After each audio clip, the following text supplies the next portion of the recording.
সেদিন একটা ইউটিউবে ভিডিও দেখেছি, এক নারী, তার বয়স প্রায় 20 থেকে 22 বছর হবে। তাকে জিজ্ঞেস করা হচ্ছে বাংলাদেশের সুপারস্টার নাম কি? সে বলছে সাকিব আল হাসান, সাকিব খান, দুজনের নাম বলেছে। এরপর বলছে আর সুপারস্টার ইন্ডিয়ার, ভারতের, বলে সালমান খান। হলিউডের টম ক্রুজ। এশার নামাজ কয় রাকাত? আর পারে না। এখন আছে সেই ভিডিও ইউটিউবে। হ্যাঁ, এটাই বাস্তবতা।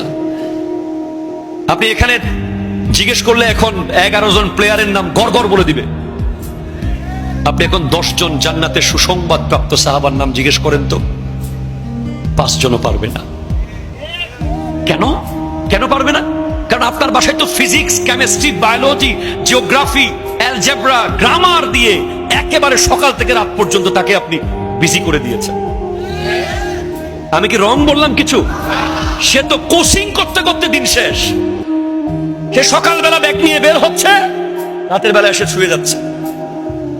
মাঝখানে সে যে রাসূলে পাকের জীবনী পড়বে, সে 4 খলিফার জীবনী পড়বে, সে যে আউলিয়া ইকরামের জিন্দেগি পড়বে। আপনার বাসায় ফুটবল বিশ্বকাপ দেখার জন্য যেই আয়োজন, যে বিশাল স্ক্রিন, সবাইকে ফোন করেন বন্ধু বান্ধব আসো, চানাচুর আনো, চিপস আনো, কোক আনো, সবাই মিলে বসে আজকে খেলা আমার বাসায় হবে।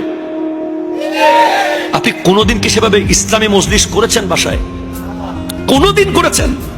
বছরে একবার করেছেন যে পরিবারের সব সদস্যরা বসবে, আমরা কোরআন শরীফ নেব, যারা একে অপরের সাথে বসা জায়েজ ওরা সবাই বসবে, কোরআন শরীফ নেব, একটা কোরআনের অনুবাদ নেব, আলহামদুলিল্লাহি রাব্বিল আলামিন একজন বলবো, অনুবাদ করব, আরেকজন আর রহমানির রহিম মালিক ইয়াউমিদ্দিন ইয়াকা না'বুদু ওয়া ইয়াকা নাস্তাঈন, এবং সূরা ইয়াসিনের অনুবাদ শিখেন। আপনারা তাফসীর শুনেন, পড়েন, হাদিস পড়েন, সপ্তাহে একবার করেন, মাসে একবার করেন, তারপর আপনার মেয়ে নেককার হবে।